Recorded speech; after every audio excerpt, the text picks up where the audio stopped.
अस्सलाम वालेकुम जनाब, क्या हाल है? नहीं जी, first of all I welcome you guys to PAC School of Online Learning, and before starting the lecture, let's have a brief introduction of mine and our syllabus. I'm Mohammad Yasin, and I'm an associate member of the Institute of Chartered Accountants of Pakistan.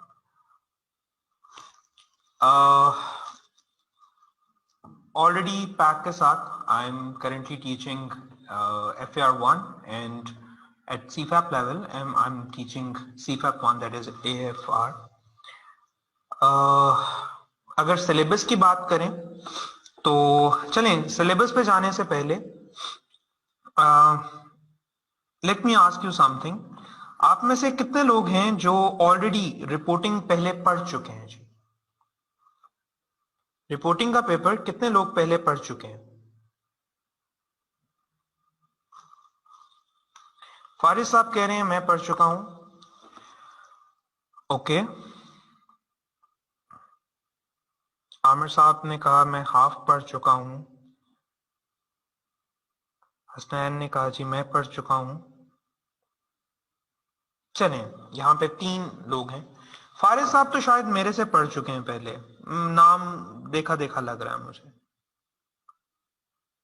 ऐसे ही है जी, बिल्कुल सही है जी. देखें, मैं ऐसा नहीं है कि मैं बिल्कुल भी एक्सपेक्ट करूंगा कि आप लोग पहले रिपोर्टिंग पढ़ चुके हैं या आपको कुछ याद होगा. साइमा कह रही हैं कि I join your classes earlier but could not continue. जी, आई डू अंडरस्टैंड, कुछ इश्यूज हो जाते हैं, फर्म से रेलिवेंट, काम से रेलिवेंट आ जाती हैं दरमियान में, जो है वो डिस्टॉर्शंस आ जाती हैं, आप नहीं कंप्लीट कर पाते. बट हमें आज थोड़ी सी स्ट्रैटेजी पे भी बात करनी है. मैं आप लोगों से पहले एक सिलेबस को ओवरऑल डिस्कस करूंगा, then we will be discussing our strategy. मेरी क्या स्ट्रैटेजी होगी क्लासेस के अंदर, आप लोगों से मुझे क्या एक्सपेक्टेशंस हैं, आप लोगों को मुझसे क्या एक्सपेक्टेशंस होनी चाहिए, ये सारी बातें इंशाल्लाह आज हम इंट्रोडक्टरी जो हमारा सेशन है वो करेंगे. स्टार्ट करते हैं अपने ग्रिड से. सबसे पहले आपसे इस ग्रिड पे जाने से पहले एक सवाल और जो मैं आपसे करना चाहता हूं. आप में से कितने लोग ऐसे हैं जिन्होंने कैफ को पास किया है? आई मीन जिन्होंने ये जो नई स्कीम आ गई थी उसमें पास किया है, और कितने लोग ऐसे हैं जो मॉड्यूलर सिस्टम से कैरी हो रहे हैं? जी, हमारे पास कोई मॉड्यूलर सिस्टम से हैं? मुनीबा कह रही हैं मैंने कैफ पढ़ा है. जी, यूसुफ साहब ने मॉड्यूल सिस्टम से पढ़ा है, और बाकी जो लोग हैं वो नई स्कीम से हैं, कैफ पास करके आए हैं. जी, अजीज अहमद खान साहब जो हैं वो मॉड्यूलर सिस्टम से हैं. इस सवाल को पूछने का मकसद ये था कि कैफ जब स्टार्ट किया गया तो कैफ में एक जो मेजर चेंज था FAR2 के अंदर, that was the introduction of consolidation. उससे पहले कैफ लेवल पे, मॉड्यूलर सिस्टम में कैफ लेवल पे कंसोलिडेशन पढ़ाई नहीं जाती थी. कंसोलिडेशन क्या है? जिनको नहीं पता होना चाहिए, हम पढ़ेंगे, बड़ी डिटेल में पढ़ेंगे क्या होता है, कैसे होती है. जिनको पता है, हाँ, मैं ये नहीं कहूंगा कि उनको कंपैरेटिव एडवांटेज नहीं होगा. स्टार्ट में चीजें फौरी तौर पे समझने में उनको थोड़ा सा बेनिफिट होगा. मोहसिन साहब कह रहे हैं कि आई कांट हियर यू. क्या मेरी आवाज बाकी लोगों के लिए लाउड एंड क्लियर है? इसका मतलब है okay, the voice is clear. आप ये बात यहाँ पे मैसेज पे लिख दें ताकि मोहसिन साहब जो हैं उनको पता चल जाए that my voice is clear for all. तो उनके इंटरनेट का मसला है. जी, तो जनाब बात ये हो रही थी कि हम कंसोलिडेशन की बात कर रहे थे कि कंसोलिडेशन कुछ लोगों ने पढ़ी है, उनको थोड़ा सा कंपैरेटिव एडवांटेज जरूर होगा, लेकिन इसका मतलब ये नहीं है कि मैं ये अज्यूम करूंगा कंसोलिडेशन पढ़ाते हुए कि आप लोगों ने ऑलरेडी वो चीजें कुछ थोड़ी बहुत बेसिक्स पढ़ी हुई हैं. बिल्कुल अजम्पशन नहीं है. अगर पढ़ी भी थी तो आई बिलीव सो कि वो भूल गई हैं, 100% भूल गई हैं. तो इंशाल्लाह हम स्क्रैच से पढ़ेंगे. जो भी चीज इंशाल्लाह शुरू करेंगे स्क्रैच से शुरू करेंगे. लेकिन यहाँ पे इख्तलाफ कुछ लोगों को मेरे से ये हो सकता है कि शायद मैं कुछ चीजों में ज्यादा डिटेल्स में जा रहा हूं. तो मैं पहले दिन अपनी ये थोड़ी सी स्ट्रैटेजी आपके साथ मजीद बातें करने से पहले थोड़ी सी ये डिफाइन कर दूं कि मुझे आदत है थोड़ी सी ज्यादा डिटेल्स में बात करने की, थोड़ी सी ज्यादा डिटेल में चीजों को एक्सप्लेन करने की। उसकी रीजन ये है कि हो सकता है आपको जरूरत ना हो एक्सप्लेनेशन की, लेकिन क्लास में कुछ स्टूडेंट्स होते हैं जिनको एक्सप्लेनेशन की जरूरत होती है। मैं ये नहीं कहता कि कुछ स्टूडेंट्स जो हैं वो शायद उतने इंटेलिजेंट नहीं होते, नहीं ऐसा नहीं है। हो सकता है कुछ पॉइंट्स आपको जल्दी क्लिक कर जाएं, हो सकता है कुछ पॉइंट्स मिस्टर बी सी को जल्दी क्लिक कर जाएं, हो सकता है कुछ पॉइंट्स सारे जो स्टूडेंट्स हैं उनको जल्दी क्लिक ना करें। तो इसलिए मुझे ये अज्यूम नहीं करना कि कौन सा जो टॉपिक है या कौन सा पॉइंट आपको जल्दी क्लिक करता है, तो मुझे सारे टॉपिक्स को, सारे पॉइंट्स को उतनी ही डिटेल में डिस्कस करना है जितनी डिटेल में मुझे मैक्सिमम लगता है कि हाँ इस डिटेल लेवल तक मुझे जरूर जाना चाहिए, ताकि अगर किसी को नहीं भी क्लिक कर रही वो बात तो उसको क्लिक कर जाए।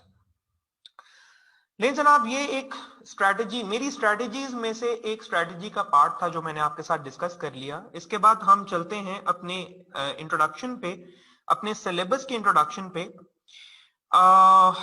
अगर मैं बात करूं advanced accounting and financial reporting की, तो डरा नहीं रहा हूं। This is a fact that it is one of the most lengthiest papers, बल्कि मुझे ये कहना चाहिए it is lengthiest of the papers in CFAP. इसमें कोई डाउट नहीं है। लेंथिएस्ट होने का मतलब ये नहीं है कि it is not doable, it is 100% doable. लोग पास करते हैं। 10,000 से ज्यादा लोगों ने, 10,000 तो क्वालिफाइड चार्टर्ड अकाउंटेंट्स हैं, बहुत सारे अभी पार्ट क्वालिफाइड हैं जिन्होंने पास कर लिया। तो ये कोई 10,000 से ज्यादा लोग अगर पास कर गए हैं तो आप लोगों के लिए भी पास करना कोई इम्पॉसिबिलिटी इसके अंदर नहीं है। मैं ये नहीं कहूंगा कि डिफिकल्ट नहीं है, इम्पॉसिबिलिटी नहीं है। लेंथिएस्ट है तो इट मींस कि ज्यादा सिलेबस में से कम चीजों ने टेस्ट होना है। जब 1000 चीजें हैं तो उनमें से पेपर 100 मार्क्स का ही बनना है। तो क्या कितनी चीजें पढ़नी है, क्या कुछ स्किप करना है, ये चीजें साथ साथ डिस्कस होंगी कि कौन सी चीजें। हाँ, मैं नॉर्मली अपनी क्लासेस में कभी भी एनकरेज नहीं करता, आपकी जो ये एक हैबिट होती है, पार्ट आप इसको पार्शियल स्टडीज करते हैं चीजों की, आप सिलेक्टिव स्टडीज करते हैं, मैं उसको इनकरेज नहीं करता। लेकिन हाँ, कुछ चीजें ऐसी होती हैं जिन पे आपको आईकैप ने खुद अपना टेस्टिंग लेवल कम बता दिया है, तो हम वहां पे उसको उस डेप्थ में नहीं स्टडी करेंगे, शायद वो एरिया ऑफ एक्सपर्टीज हमारा है ही नहीं। तभी आईकैप ने कहा कि यहाँ पे लेवल ऑफ टेस्टिंग में आपसे कम रखूंगा। तो ये चीजें साथ साथ टॉपिक्स के साथ साथ हमारी क्लास में डिस्कस होती रहेंगी। लेकिन इस बात से कोई डिनाइल नहीं है कि this is lengthiest of the papers from CFAP. ले जनाब, अगर ग्रिड की बात करें तो हमारे पास 3 ग्रिड्स अवेलेबल हैं। पहला ग्रिड है हमारे पास 25 to 30 मार्क्स, उसकी वेटेज है जी, और इस ग्रिड का नाम है ग्रुप फाइनेंशियल स्टेटमेंट्स। अगर इसको मैं सिंप्लीफाई करूं ग्रुप फाइनेंशियल स्टेटमेंट्स को, तो इसमें मेजरली सब्सटेंशियली इसके अंदर कंसोलिडेशन ही है जी।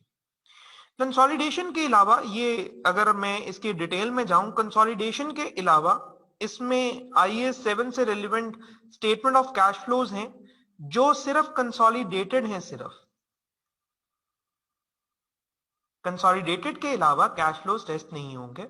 हाँ, IAS 21 एक टॉपिक है जिसका नाम है effects of changes in foreign exchange rates. We don't know what it is. शायद कुछ लोगों ने कैफ में पढ़ा है इसके बारे में, लेकिन हमें नहीं पता ये क्या होता है।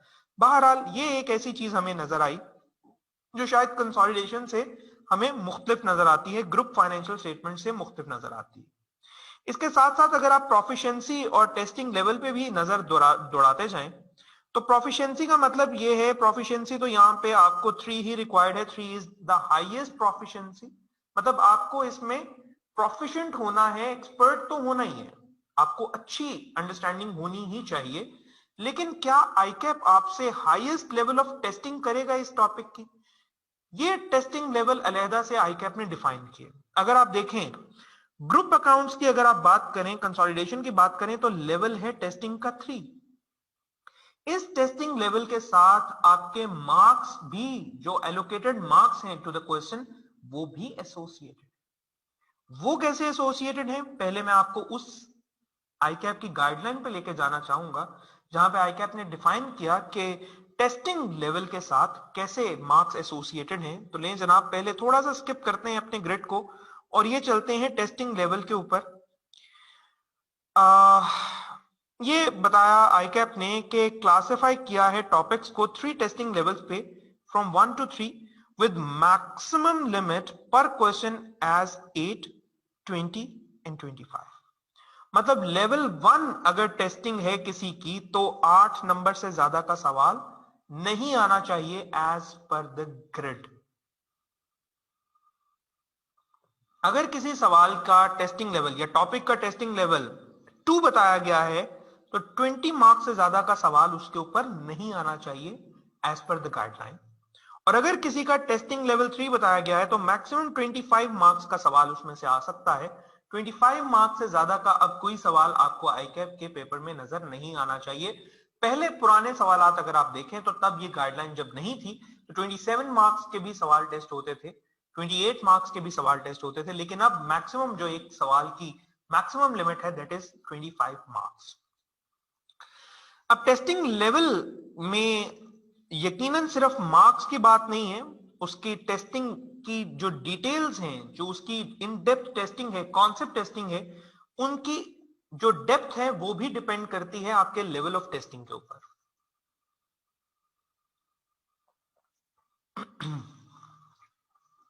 लेकिन जनाब ग्रेड 1 के बाद we have the second grade that is financial reporting.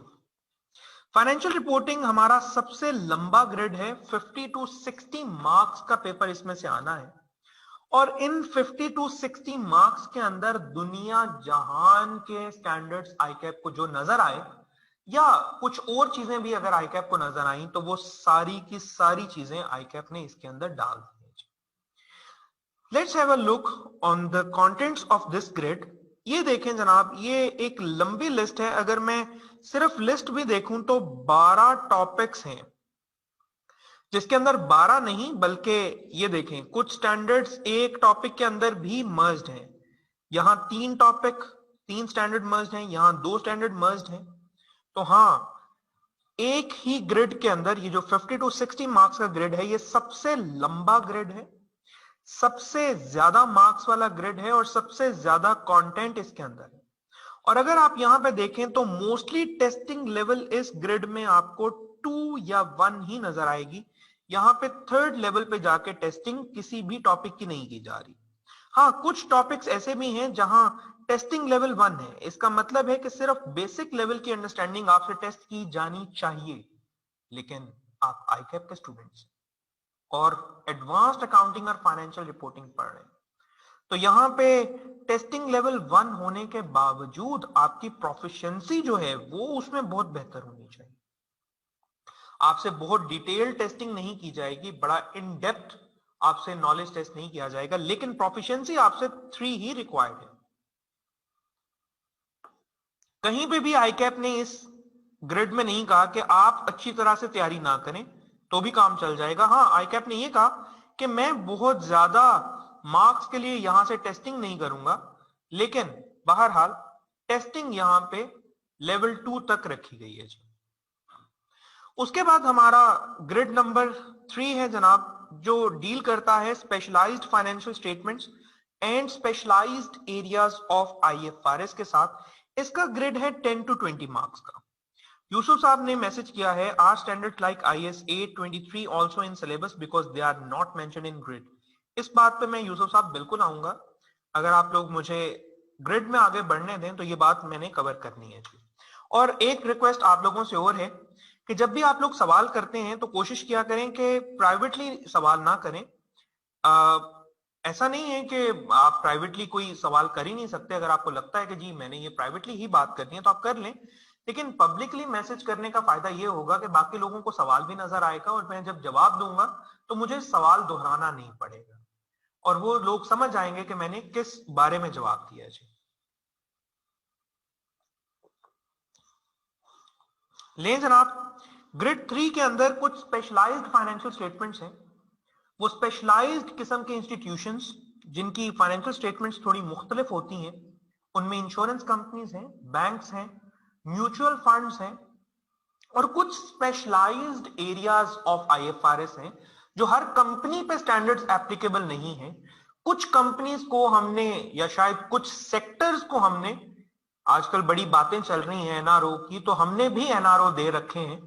तो वो जो एनआरओज हमने दिए हुए हैं कि हाँ चलें, आप ये, आपके सेक्टर को अलाउड है कि आप ये एक एनआरओ हमसे ले लें, बाकी चीजों पे हमारे साथ मिल जाएं। उन एनआरओज के लिए जो हमने स्टैंडर्ड्स इशू किए वो हमारे स्पेशलाइज्ड एरियाज हैं, और वो स्पेशलाइज्ड एरियाज के जो आईएफआरएस हैं वो इस थर्ड ग्रिड का पार्ट है। और यहां पे सबसे इंपॉर्टेंट बात यह है कि आईकैप ने आपसे कहा कि भाईजान इसमें आपको साइंसदान बनने की जरूरत नहीं, सिर्फ एक यहां पे ये IAS 26 एक ऐसा स्टैंडर्ड है जिसमें उसने कहा कि चलें आप अच्छी तैयारी कर लें, लेकिन टेस्टिंग मैं यहां पे एक से ज्यादा लेवल पे जाके नहीं करूंगा। इसी तरह बाकी स्पेशलाइज्ड एरियाज में कुछ स्टैंडर्ड्स हैं, उनकी भी टेस्टिंग आईकैप ने यहां पे ये 1 से ऊपर नहीं लेके गया। कुछ यहां पे इस्लामिक अकाउंटिंग स्टैंडर्ड्स की भी बात करेंगे, कुछ यहां पे international public sector accounting standards जो हैं उनकी भी बात करेंगे कि पब्लिक सेक्टर अगर कोई बॉडीज हैं तो उन पे किस तरह के स्टैंडर्ड्स एप्लीकेबल हैं। लेकिन इनमें से मोस्टली बातें थ्योरेटिकली हो रही होंगी, बहुत ज्यादा इसमें साइंसदान बनने की ना हमसे जरूरत है, हमें ना ही आईकैप हमसे रिक्वायर करता है, क्योंकि आईकैप ने बड़ा क्लियरली अपने ग्रिड में ये बात मेंशन कर दी है जी। अब क्या इसके अलावा ये जो सारी चीजें यहां पे लिखी हुई हैं, क्या इसके अलावा हमसे कुछ मजीद टेस्ट किया जा सकता है? क्या IAS 38 हमसे टेस्ट किया जा सकता है? IAS 20 हमसे टेस्ट किया जा सकता है? क्या इन चीजों के टेस्ट होने के चांसेस हैं? IAS 8 क्या टेस्ट किया जा सकता है? क्या IAS 23 टेस्ट किया जा सकता है? इस बात का सवाल, इस सवाल का जवाब जो है वो इस गाइडलाइन में मौजूद है। उसने कहा जी the overall marks of earlier stage topics and testing level 1 topics as mentioned above will have a maximum limit of 35 marks। तो इसका मतलब है पिछली स्टेज से आपको सवाल आ सकता है, उस स्टेज के सवालात और टेस्टिंग लेवल 1 के सवालात मिला के मैक्सिमम 35 मार्क्स का पेपर बन सकता है जी, और बाकी 65 मार्क्स जो हैं वो लेवल 2 और लेवल 3 टेस्टिंग से बनेंगे। लेवल 1 टेस्टिंग मैक्सिमम 35 की आ सकती है। तो अब सवाल यह है कि क्या पुरानी चीजें हम क्लास में पढ़ेंगे? जो हमने IAS 8 पढ़ा था, हमने IAS 23 पढ़ा था, हमने शायद कोई और ऐसा स्टैंडर्ड था IAS 16 हमने पढ़ा था, क्या वो हम क्लास में पढ़ेंगे? तो जवाब है नो। बेसिक स्टैंडर्ड्स जहां पे कोई नई चीज ऐसी नहीं है कि जो आपको उस लेवल पे नहीं पढ़ाई गई थी, तो वो हमारी क्लास में इसलिए डिस्कस नहीं होगी क्योंकि आप देखेंगे कि जो चीजें हमने डिस्कस करनी है उनके लिए भी टाइम बहुत मुश्किल से मैनेज होता है जी। संडेज ऑन होते हैं, ये बात सुन लें, समझ लें और याद रखें, संडेज ऑन होते हैं। कोशिश मेरी ये होती है कि मिनिमम संडेज ऑन किए जाएं ताकि आप लोगों को वीकेंड्स पे प्रैक्टिस करने का टाइम मिले। आई डू एग्री आप लोग बिजी हैं, और मेरा ख्याल है कि शायद ही इतना बिजी कोई और क्रिएचर शायद ही इतनी बिजी होती हो, क्योंकि आप जब काम करते हैं तब आप काम में बिजी हैं, और जब आप काम नहीं करते तो आप काम से बचने की टेंशन में बिजी हैं। ऐसे ही है जी। वो आप वो लोग हैं जो फारिग वक्त में भी LBDN करते हैं, क्या ख्याल है? ऐसे नहीं है? LBDN समझते हैं?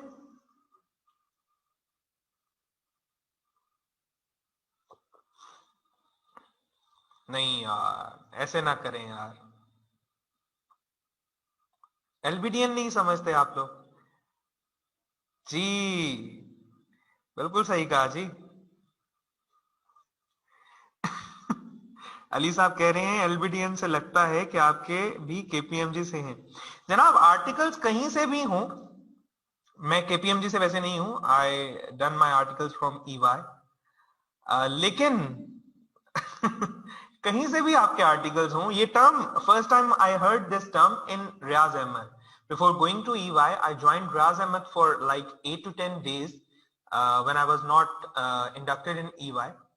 तो उन 8 दिनों में ही आई हर्ड दिस टर्म, और फिर उसके बाद आज तक ये टर्म जो है मुझे हर जगह से सुनने में आती है जी। एलबीडीएन हर जगह पे बहुत फेमस है।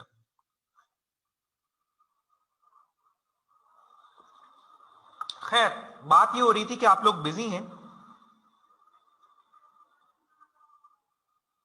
बिल्कुल सही कह रहे हैं उमर साहब कि पहली चीज ही ये लर्न करवाते हैं फ्रॉम में। बिल्कुल सही कहा जी। तो बेसिकली आप बात ये हो रही थी कि आप लोग बिजी हैं, और इसमें इसमें कोई डाउट नहीं है जी कि आप लोग बिजी हैं। तो इसलिए हम कोशिश ये करते हैं कि हमारे कम से कम आवर्स जो हैं वो संडेज में हमें लगाने पड़े। लेकिन बहरहाल चूंकि सिलेबस लेंथी है तो we have to be prepared कि यस यस लगेंगे संडेज, जरूरी है। अब इसके बाद अगर हम बात करें कि हमारे पास इस बाइंडर में और क्या मौजूद है, तो ये आपके लिए एक, यहाँ पे आपको नजर नहीं आएगा सही से, लेकिन आप इसको जूम करके देख सकते हैं अपने पास। ये मैंने अपलोड कर दिया हुआ है ऑलरेडी एलएमएस पे। जितने लोगों ने एलएमएस ज्वाइन कर लिया है वो वहां से डाउनलोड कर सकते हैं ये इंट्रोडक्शन बाइंडर जो है। इसके अंदर एक पास्ट पेपर एनालिसिस भी मैंने इंक्लूड किया हुआ है जी। Topic wise and attempt wise, marks wise एक पास पेपर एनालिसिस आपके पास मौजूद है। ये इसमें आपको डिटेल्स मिल जाएंगी कि कौन से टॉपिक्स हमारे ज्यादा फ्रीक्वेंटली टेस्ट होते हैं। मैं फिलहाल अभी इस पे नहीं जा रहा क्योंकि अभी हमने कोई भी टॉपिक स्टार्ट नहीं किया। हमें किसी भी टॉपिक का नाम मैं लूंगा, वी डोंट नो कि उसमें क्या होता है। सो बेसिकली ये आपके पास एक रिसोर्स है जो आप फ्यूचर में यूज करेंगे। उसके बाद ये हमारा एक कोर्स कवरेज प्लान है। हम 100%, मैं पहले दिन आपको ये बात क्लियर कर दूं, 100% ऑर्डर ये फॉलो नहीं होगा।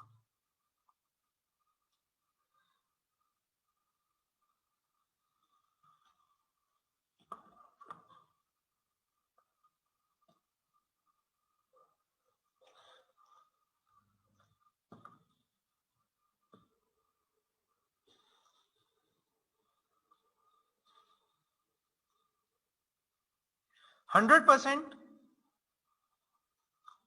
ये ऑर्डर आपका फॉलो नहीं होगा जी। नहीं जी, रिक्वेस्ट आई है मुझे कि अपनी वीडियो भी आप ऑन करें। हाँ जी, वीडियो भी आ रही है अब।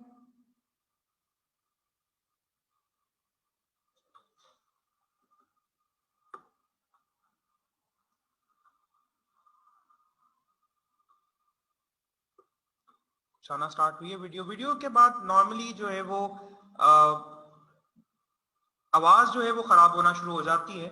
नॉर्मली मैं यूज नहीं करता। हाँ जी, बैकग्राउंड की लाइटिंग जो है उसकी वजह से भी, और वैसे भी आवाज की जो, मेरा ख्याल है हम इसको बंद कर देते हैं। मुझे भी लैपटॉप जो है वो उसको रखना पड़ता है, फिर टेबल से ऊपर करके लिखना मेरे लिए मुश्किल हो जाता है। तो चले हम इसको वीडियो को बंद कर देते हैं। Exactly exactly। नहीं जनाब, ये जो हमारा ग्रिड है, इसके लिए हमारे पास ये एक कोर्स कवरेज प्लान है। इसके अंदर हमारे पास कोई तकरीबन 180 प्लस आवर्स रिक्वायर्ड होंगे हमें इस कोर्स को कंप्लीट करने के लिए। और अवेलेबल आवर्स जो मेरे पास बजट में मौजूद होते हैं, दैट इज ओनली 160। तो बाकी 20 आवर्स कहां से आएंगे जी? फिर बाकी 20 आवर्स कहां से आएंगे?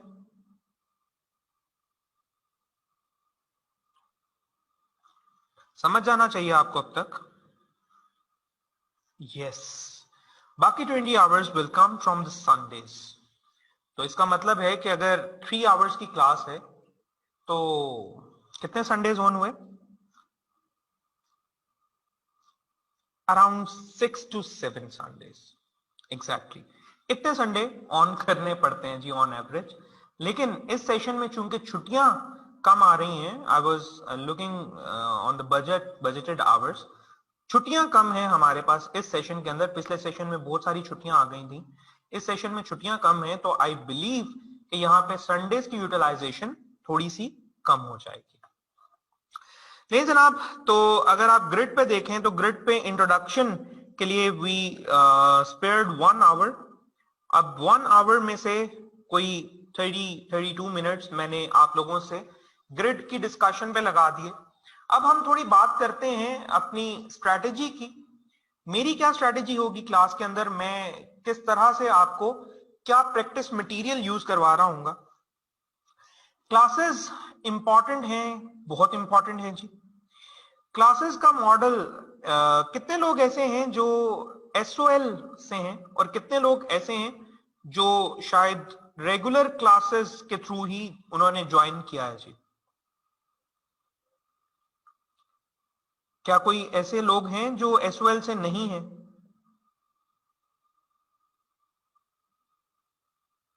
सारे लोग एसओएल से हैं। Okay okay fine. क्या कोई ऐसे स्टूडेंट्स हैं जिन्होंने, जो रेगुलर स्टूडेंट्स हैं लेकिन उन्होंने ऑनलाइन ऑप्ट किया है, वो लाहौर से ही हैं और अभी उनके रेगुलर सेक्शन ही यहाँ पे मर्ज हुआ है? कोई ऐसा स्टूडेंट? नहीं, फिलहाल ऐसे कोई स्टूडेंट्स यहाँ पे मौजूद नहीं है जी।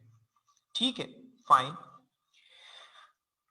क्लासेस हमारी आपको टाइम टेबल पता है, 7:30 to 10:30 is for January only. ये लेट है थोड़ा, आपकी नॉर्मली 6:30 से 9:30 क्लासेस होती हैं, ये थोड़ा सा लेट है, 1 आवर इसमें एक्स्ट्रा हम ले रहे हैं। मैं 1 आवर लेट आपको ज्वाइन कर रहा हूं, लेकिन ये जनवरी के लिए है। जनवरी में हमारी जितनी क्लासेस होंगी वो 7:30 to 10:30 हो रही होंगी। उसके बाद इंशाल्लाह हम इस टाइम टेबल को थोड़ा मजीद बेटर करेंगे और 6:30 पे इसको ले आएंगे, और फिर फरवरी ऑनवर्ड हमारी जो क्लासेस होंगी वो 6:30 to 9:30 या 6:30 to 10, जो भी हमें रिक्वायर्ड आवर्स होंगे उस हिसाब से हम इसको मैनेज कर लेंगे। आई कैन अंडरस्टैंड कि आपकी टाइट रूटीन है एट फर्म, लेकिन देखें एक्चुअली ना, आपने अगर क्लासेस ली हैं 9:30 के बाद आप कुछ अगर पढ़ना चाहते हैं या रिवाइज करना चाहते हैं तो हाँ, वो लेवरेज होती है, टाइम होता है थोड़ा सा उस चीज को रिवाइज करने का। लेकिन अगर वो 10:30 या 11:45 हो जाए ना, तो फिर कोई नहीं सोचता कि मैं कुछ पढ़ा हुआ रिवाइज करूं। तो इसलिए थोड़ा सा टाइम हमें रिवीजन के को भी देना है, तो इसलिए मैं चाहता हूं कि हम थोड़ा सा इसको पीछे ले आए। लेकिन चले फिलहाल that is not a matter of discussion right now, वो भी हम जनवरी के बाद डिस्कस करेंगे। वो आप लोगों की कंफर्टेबिलिटी के साथ है। अगर आप लोग इस टाइम पे कंफर्टेबल हैं, आई हैव नो इश्यूज। अगर आप लोग 6:30 पे कंफर्टेबल होते हैं तो हम उसको 6:30 पे ले आएंगे। उसके अलावा लाइव और इंटरेक्टिव सेशंस में और रिकॉर्डेड लेक्चर्स में दो मेन मेजर डिफरेंसेस हैं। पहला डिफरेंस ये है कि जब आपको, पहली बात, आप क्लासेस मिस नहीं करते तो मिस करने की आदत नहीं होती। आप साथ साथ क्लासेस लेते हैं, साथ साथ पढ़ते रहते हैं। आपका काम जो है, जो आपका होमवर्क है या आपकी जो रिवीजन है या आपकी जो प्रेपरेशन है, वो आपकी पाइलअप नहीं होती रहती।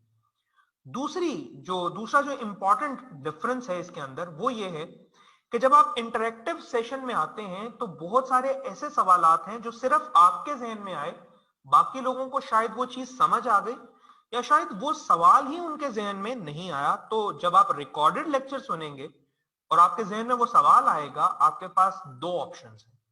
या एक ऑप्शन है कि आप उस सवाल के बारे में कुढ़ते रहें, उस पर सोचते रहें, और दूसरा ऑप्शन है कि आप उसी टाइम फोन उठाएं, व्हाट्सएप ग्रुप पे मुझे मैसेज करें या मुझे पर्सनली व्हाट्सएप पे मैसेज करें।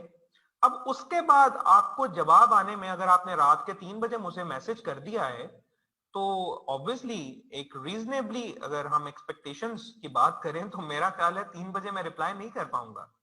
शायद मुझे रिप्लाई करते करते थोड़ा टाइम लग जाएगा, अगले दिन भी नहीं पता ऑफिस की क्या रूटीन है, किस तरह से आपको रिप्लाई कर पाऊं, तो बहरहाल उसमें डिलेज आ जाते हैं। अब वो आपके जो दिमाग में एक एक टेंशन थी कि ये चीज क्लियर नहीं हुई, उसकी वजह से आपकी प्रैक्टिस रुकी और आपके आपके लिए वो एक जो 2-3 घंटे का आपके पास मार्जिन था पढ़ने का, वो आपने जाया कर दिया। तो इंटरेक्टिव सेशंस का फायदा ये है कि वहां पे आप जितने भी जहन में सवालात आते हैं वो आप लाइव पूछ सकते हैं। दो ऑप्शन है आपके पास सवाल पूछने के, आप लिख के सवाल पूछ सकते हैं। आप कहते हैं कि जी लिख के मैं समझा नहीं सकता ये सवाल, आप मुझे कहें, मैं आपका माइक जो है वो ओपन कर दूंगा, आप बोल के मुझसे सवाल कीजिए। आप दो चीजें यहाँ पे एक्सपीरियंस करेंगे, एक ये कि सवाल जो है वो बहुत एनकरेज किए जाते हैं यहाँ पे। अली साहब कहते हैं sir if you don't mind where you work, basically currently जो है मैं जॉब कर रहा हूँ eight zameen.com as manager finance, और उसके साथ मैंने आपको ऑलरेडी बता दिया कि पैक में एज विजिटिंग फैकल्टी मेंबर मैं यहाँ पे 2 सब्जेक्ट पढ़ा रहा हूँ, FAR 1 एंड फाइनेंस में रिपोर्टिंग पढ़ा रहा हूँ। तो बात ये हो रही थी कि आपको इंटरेक्टिव सेशंस बहुत इंपॉर्टेंट है आपके लिए, और वो इंटरेक्टिव सेशंस आपको जरूर लेने चाहिए। ये स्ट्रेटजी के रेलिवेंट बातें हैं। अब क्लास में हम कहां से पढ़ेंगे, कहां से तैयारी करेंगे, हर टॉपिक के लिए मैं आप लोगों को कुछ नोट्स दे रहा हूँ। अब ये नोट्स जो हैं ये उन लोगों के लिए हैं जिन्होंने पैक की किताब परचेज नहीं की। नोट्स में रेफर जरूर करता हूं, नोट से ही चीजें करा रहा होता हूं, क्योंकि मैं ये कभी भी नहीं कहता कि 100% कंपल्शन है कि आप पैक की किताब परचेज करें, क्योंकि पैक की किताब के ही एक्सट्रैक्ट्स हैं तकरीबन वो नोट्स के अंदर भी, उन्हीं नोट्स की बेस पे वो किताब कंपाइल हुई है। लेकिन अगर आप चाहते हैं कि वो नोट्स सारे एक कंबाइंड फॉर्म में with a lot of practice material आपके पास आ जाए, तो हाँ, पैक की किताब is very much recommended over there. लेकिन अगर आप वो नहीं भी खरीदते तो कोई जिंदगी मौत का मसला नहीं है। आप जो हम क्लास में नोट्स जो डिस्कस हो रहे होंगे आपके पास, उसके अंदर जितने भी क्लास के अंदर डिस्कस होने वाले क्वेश्चंस हैं वो मौजूद होंगे। अगर वो मौजूद नहीं है तो एक पास पेपर्स के लिए की एक कंपाइल्ड जो बुक है वो मैं आप लोगों के साथ शेयर करूंगा। 2008 से लेके ये लास्ट अटेम्प्ट नहीं होगी उसके अंदर, उससे पिछली अटेम्प्ट तक कंपाइल्ड एक पास पेपर्स की वो जो है बुक होगी, वो आपके साथ PDF में शेयर हो जाएगी। अगर कुछ सवाल मुझे रेफर करने हैं पास पेपर से तो उस PDF की फाइल से हम वो सवाल ढूंढ भी सकते हैं और उसका सोल्यूशन भी हमारे पास मौजूद होगा।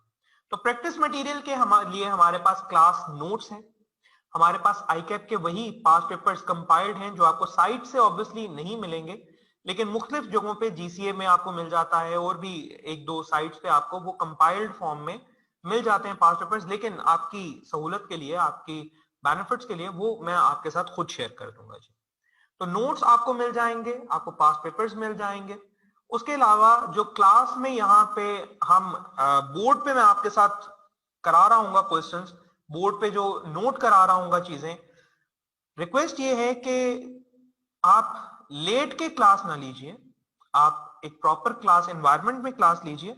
अपने पास अपनी जो पेन है, जो आपके रजिस्टर है, उसको रखिए और जितनी चीज मैं यहाँ पे लिखता हूं या नोट करवाता हूं उसको 100% नोट कीजिए। अब उसमें अगर आप कोई चीज नोट करना आपका रह जाता है, आप नोट नहीं कर पाते, तो यहाँ पे आपको एक और एडिशनल रिसोर्स मिलेगा।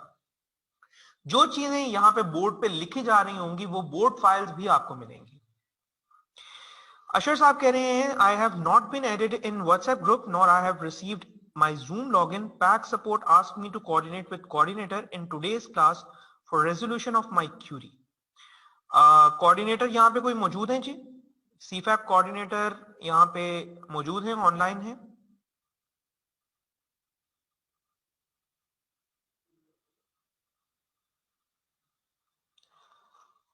CFAP कोऑर्डिनेटर यहाँ पे ऑनलाइन है, मौजूद हैं जी?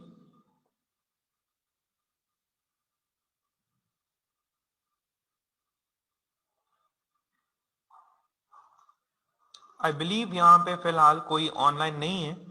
अशर, मैं आपको एक नंबर दे सकता हूं, दिस इज ओके। पहले रिप्लाई आया था बट अभी रिप्लाई नहीं आ रहा। Can you guys please note one number? 0301 0301 841 02 841 0207। This is Zahid number, आप इस पे कॉल कीजिए, कांटेक्ट कीजिए जाहिद से। जो भी आपके इश्यूज हैं, गेट देम रिजॉल्व। ये मसले नहीं होने चाहिए आप लोगों को, क्योंकि देखें अगर आप लोग ऑनलाइन क्लासेस ले रहे हैं तो ये आपके जो रिसोर्सेज हैं, व्हाट्सएप ग्रुप आपका रिसोर्स है, जूम लॉगिन आपके पास नहीं है तो आप कैसे इंटरेक्टिव लेक्चर लेंगे? तो जो आप बेनिफिट्स आपको मिलने चाहिए वो आपको जरूर मिलने चाहिए जी। मैं स्क्रीन पे लिख देता हूं जी, अगर आप नहीं सुन सके तो दिस इज 0301 841 0207 जाहिद।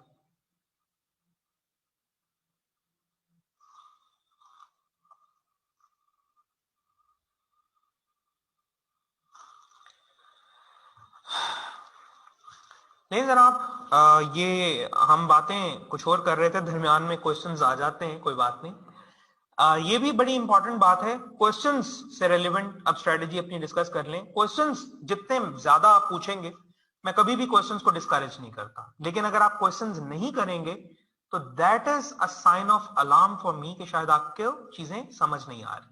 हम क्लास को बहुत ज्यादा इंटरेक्टिव रखते हैं, मेरी क्लास बहुत ज्यादा इंटरेक्टिव होती है। उसकी रीजन ये है कि जब हम फिजिकल क्लासेस में होते हैं तो आपकी शक्लें देख के पता चल जाता है कि कौन सी बातें आपको समझ आ गई हैं, वो कौन सी बातें ऐसी हैं जो वो जूम करके ऊपर से गुजर गई, वो शक्ल देख के आइडिया हो जाता है।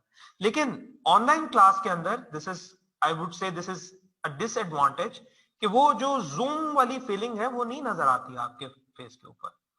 तो यहां पे अगर मैं आपसे पूछूंगा कि आपको चीज समझ आई है, तो जब तक आप मुझे जवाब नहीं देंगे तो मुझे नहीं पता चलेगा, क्योंकि मैं आपकी शक्लें नहीं देख रहा।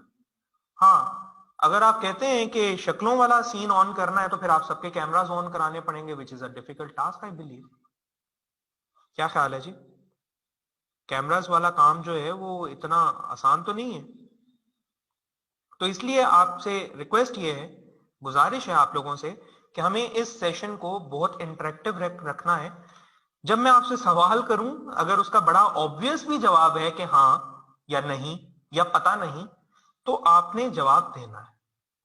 उससे हमारी क्लास इंटरेक्टिव होगी और आप देखेंगे कि हमें चीजें ज्यादा बेहतर हमारी अंडरस्टैंडिंग होगी। उसके अलावा मेरी तरफ से ये मेरी स्ट्रैटेजी है। उसके अलावा आपकी स्ट्रैटेजी क्या होनी चाहिए? तो आपकी बड़ी सिंपल स्ट्रैटेजी होनी चाहिए कि आपकी जिंदगी का जो ये टाइम है, जब तक आप क्वालिफाई नहीं कर लेते, आप अल्लाह करे आप लोग बहुत जल्द इंशाल्लाह क्वालिफाई करें, लेकिन जब तक आप लोग क्वालिफाई नहीं कर लेते तो आपकी जिंदगी में स्ट्रैटेजी एक ही है, काम और पढ़ाई, और इन दोनों के दरमियान बैलेंस। ये एक ही स्ट्रैटेजी है आप लोगों के पास, और कोई एक्टिविटी आप लोगों के लिए जायज नहीं है, हलाल ही नहीं है जी आप लोगों पे कोई और एक्टिविटी। सोशल सोशल एक्टिविटीज आपकी जो है, social life, personal life, family life, सब हराम, कुछ भी हलाल नहीं है जब तक आप क्वालिफाई नहीं कर लेते। क्वालिफाई करें, और अगर ये चीजें अपने आप पे हराम करेंगे तो ही ज्यादा मोटिवेशन मिलेगी कि यार इतनी मुश्किलें सहने के बाद भी अगर मैं पास नहीं करता पेपर्स तो मेरे लिए ज्यादा कॉस्ट है। तो अपनी कॉस्ट बिल्डअप करें अपने लिए। स्ट्रेटजी एक ही है कि पढ़ाई करें, काम करें, उसके अलावा बाकी चीजों को फिलहाल फिलहाल for the time being, for some time skip कर दीजिए, उनको सस्पेंड कर दीजिए। ये आपकी स्ट्रेटजी होनी चाहिए। पढ़ना कैसे है? जो होमवर्क दिया जाए, जो क्लास में पढ़ाया जाए उसको रिवाइज करें जाके, जो होमवर्क दिया जाए उस होमवर्क को जरूर करके आए, क्योंकि कुछ होमवर्क्स ऐसे दिए जाएंगे जो नहीं पढ़ाई चीजें, कुछ होमवर्क्स ऐसे दिए जाएंगे जो चीजें नहीं पढ़ाई, अभी 100% नहीं पढ़ाई, अभी उनमें से शायद 70% बताया या 65% बताया, बाकी 35% बताए बगैर होमवर्क क्यों दे दिया? क्योंकि वो चीजें आपसे एक्सप्लोर करवाना मकसद थी, आपको उन पे मेहनत करवाना मकसद थी। तो अगर कोई चीज होमवर्क में नहीं सॉल्व हो रही, इट डजंट मीन कि आपको वो टॉपिक समझ नहीं आया, हो सकता है वो मेहनत करवाना ही रिक्वायर्ड है। क्यों? ताकि आपको कल जब वो चीजें एक्सप्लेन की जाएं तो आपको पता हो कि मसले ये आए थे और ये कॉन्सेप्ट चूंकि मुझे नहीं पता था तो मैं इसको सॉल्व नहीं कर सका, जब मैं इस कॉन्सेप्ट को अप्लाई करूंगा तो चीजें कैसे स्मूदर हो जाएंगी, और जब चीजें स्मूदर होंगी और आपको समझ आएंगी तो वो चीजें जिन पे आप खपे थे वो आपको लॉन्गर पीरियड के लिए चीजें याद रहेंगी। ये मेरी और आपकी स्ट्रेटजीज थी। इसके अलावा अगर आप लोगों का कोई सवाल है तो वो आप लोग पूछ सकते हैं जी। सिलेबस से रेलिवेंट है, आपका स्ट्रेटजी से रेलिवेंट है, क्लासेस से रेलिवेंट है, तो आप पूछ सकते हैं जी। जी, किसी का कोई सवाल है तो बताएं। और ये फिर वही बात, आपका इंटरेक्शन नहीं हो रहा, मुझे कहीं जी नहीं है सवाल। देखिए 3 ऑप्शंस हैं आपके पास, हाँ, नहीं, पता नहीं, कुछ भी कह दें। है कोई सवाल? नो क्वेश्चंस, एक जवाब आया जी। अच्छा चलें, अब आने शुरू हुए। ये है सही तरीका क्लास का कि आप लोगों के जवाब जो हैं वो फ्रीक्वेंटली आने चाहिए, क्योंकि अगर आप लोगों के फ्रीक्वेंट जवाब नहीं आएंगे तो आई वुड अज्यूम कि सो गए हैं आप लोग, और मैं सोते हुए लोगों को नहीं पढ़ाता। और ऐसा नहीं है कि मैं पढ़ाता नहीं हूं, फिर मैं पहले जगाता हूं फिर पढ़ाता हूं, तो जब तक जागेंगे नहीं मैं नहीं पढ़ाऊंगा। निशान साहब कह रहे हैं पैक की बुक में पास्ट पेपर्स भी होंगे। जी जनाब, बिल्कुल मौजूद है, और बड़ी अच्छी तरह से कंपाइल्ड हैं, वो अटेम्प्ट वाइज कंपाइल्ड हैं। और अगर कहीं पे अमेंडमेंट की जरूरत है सॉल्यूशन में तो वो भी माशाल्लाह मिर्जा साहब ने उसकी बड़ी अच्छी किताब कंपाइल की है जी। I truly appreciate the efforts of Mirza Ali Hasan Sahab. बहुत खूबसूरत किताब है और बड़ी अच्छी तरह से कंपाइल की उन्होंने, माशाल्लाह बड़ी मेहनत की है उन्होंने। पहले तो सर आप सैयद साहब, आप अपना जरा नाम मुझे कंफर्म कर दें। ये आपका नाम सैयद मोहम्मद माहद है, ये मैं सही प्रोनाउंस कर रहा हूँ? क्योंकि पहले भी आपने 2-3 दफा मैसेज किया, मैंने आपका नाम प्रोनाउंस नहीं किया, मुझे डाउट था कि मैं कहीं गलत प्रोनाउंस ना कर दूं। सो माहद साहब, आपने कहा कि प्रीवियसली टॉपिक से थोड़ा सा टच दे दें, तो जनाब टच ये है कि बस जितनी भी चीजें आपने पढ़ी हैं FAR 2 के अंदर या फाइनेंशियल अकाउंटिंग इन, बल्कि फाइनेंशियल अकाउंटिंग 2 हुआ करती थी मॉड्यूलर सिस्टम में, अगर वहां से कुछ पढ़ा तो बस वो आपने रिवाइज कर लेना है। ये हल्का सा टच दे दिया मैंने। और बताएं, वो होता है ना जी, वो कैमरा लगा हुआ है सामने, हाथ हिला दे, ये बस वही आपके साथ हुआ है। एक्चुअली ना महाज साहब देखें, उसमें इतनी सारी चीजें हैं कि मैं जिनकी डिटेल में जाने की जरूरत होगी ना, जिनकी बेसिक्स बताने की जरूरत है, वो जरूर बताऊंगा। क्यों? क्योंकि उनमें हमने कुछ शायद मजीद पढ़ना है। जिनकी बेसिक्स हमें जानने की इतनी जरूरत नहीं है, क्योंकि उसका एडवांस लेवल पे कोई यहाँ पे टेस्टिंग नहीं है, या अगर टेस्टिंग है भी तो वो सिर्फ उस लेवल तक ही थी जितनी पढ़ ली, उसको हमें डिटेल में जाने की जरूरत नहीं है। जैसे फॉर एग्जांपल IAS 16 की अगर मैं बात करूं तो हाँ, IAS 16 की एक फर्दर इम्प्रोवाइजेशन कह लें, या एक क्लैरिफिकेशन कह लें, या एक इंटरप्रिटेशन कह लें, या IAS 37 की एक इंटरप्रिटेशन कह लें, इन दोनों की मिक्स इंटरप्रिटेशन IFRIC 1 के नाम से आपके सिलेबस में मौजूद है। उसके लिए हमें थोड़ा सा रिकॉल करना पड़ेगा IAS 37 को भी और IAS 16 को भी। अभी नहीं पता क्या होता है IFRIC 1, बस एक एग्जांपल दे रहा हूं कि हाँ, कुछ टॉपिक्स के लिए पुराने टॉपिक्स को थोड़ा सा रिकॉल करना पड़ेगा। करवाऊंगा, जरूर करवाऊंगा, लेकिन जहां पे वो टेस्टिंग लेवल 100% अचीव हो चुका था FAR 1 या 2 के अंदर, तो उनके ऊपर हमें आगे मजीद यहाँ पे पढ़ने की इसलिए जरूरत नहीं है कि वो आप 100% पढ़ चुके हैं। जब आप स्टैंडर्ड से दोबारा रिवाइज भी करेंगे तो वो आपकी चीजें फिंगर टिप्स पे होंगी इंशाल्लाह। नहीं जनाब, मेरा ख्याल है मजीद आप लोगों का कोई सवाल नहीं है, तो फिर हम अपना टॉपिक जो है, जो आज हमारा फर्स्ट टॉपिक है, उसको हम स्टार्ट करते हैं। फर्स्ट टॉपिक है जनाब हमारा, जी जी कामरान साहब बताएं क्या सवाल। मैं आए पे ही रुक गया हूं जी। फहद गफूर साहब कह रहे हैं which book is it enough for preparation? Ghafoor साहब कुछ चीजें ऑब्वियसली देखें, मैं आपको स्टैंडर्ड से भी कुछ पैराग्राफ्स कहूंगा, कुछ एग्जाम्पल्स मैं आपको स्टैंडर्ड से भी कहूंगा। देखें वो मेरी ख्वाहिश है कि वो आप लोग वो एग्जाम्पल्स भी करें। कुछ तो मैं करवाऊंगा भी, स्टैंडर्ड से एग्जाम्पल्स कराऊंगा, और कुछ बता दूंगा कि भाई ये करनी है, ये 100% करनी है, वो शायद किताब में नहीं है। तो इसका मतलब है किताब से मजीद चीजें भी हो सकती हैं, स्टैंडर्ड से भी मैं करवाऊंगा, जरूर करवाऊंगा, क्योंकि वो चीजें टेस्ट हो सकती हैं, वो होती रही हैं, उनसे उनसे मिलती जुलती चीजें टेस्ट होती रही हैं, तो वो भी हो सकती हैं। कामरान साहब कह रहे हैं कि I am embracing my self for CA studies, last time I passed IT in 2015, since that I didn't revise anything. In fact, I don't know anything about IFRS 9, 15, 16, etc. Do I need to do anything extra besides this regular class? Kamra साहब, मैं आपकी situation समझ गया हूं। जिन standards का आपने नाम लिया है ना, IFRS 9, 15, 16, I would never assume कि यहां पे मेरी क्लास में किसी भी बंदे ने इसका नाम सुना होगा। आई वुडंट एक्सपेक्ट दैट और अज्यूम दैट। मैं स्क्रैच से ही ये चीजें पढ़ाऊंगा। जितनी चीजें मैंने इस क्लास में, देखें आप मेरे कोर्स कवरेज प्लान में जाएं, वहां पे 1-2 टॉपिक्स हैं, I38 और 20 को आप निकाल दें, बाकी चीजें जितनी भी लिखी हैं मैंने स्क्रैच से ही पढ़ानी है। हाँ, उससे पुराना अगर आपको कोई, जैसे IAS 16 अगर आपको बिल्कुल याद नहीं है, IAS 23 याद नहीं है, IAS 38 की बेसिक्स याद नहीं है आपको, लेट से IAS 41 का आइडिया नहीं है, तो वो चीजें आप थोड़ी बहुत देख लें। लेकिन जो चीजें हमारे ग्रिड में या हमारी बुक में सिलेबस में लिखी हुई हैं, वो 100% हमने स्क्रैच से पढ़नी है। उसके लिए मेरा नहीं ख्याल कि आपको कहीं और जाने की जरूरत पड़ेगी या कोई और चीज पढ़ने की जरूरत पड़ेगी। अगर आपको कोई चीज समझ नहीं आती तो बिल्कुल आप सवाल कीजिए, और सवालों पे कोई पाबंदी नहीं है जी।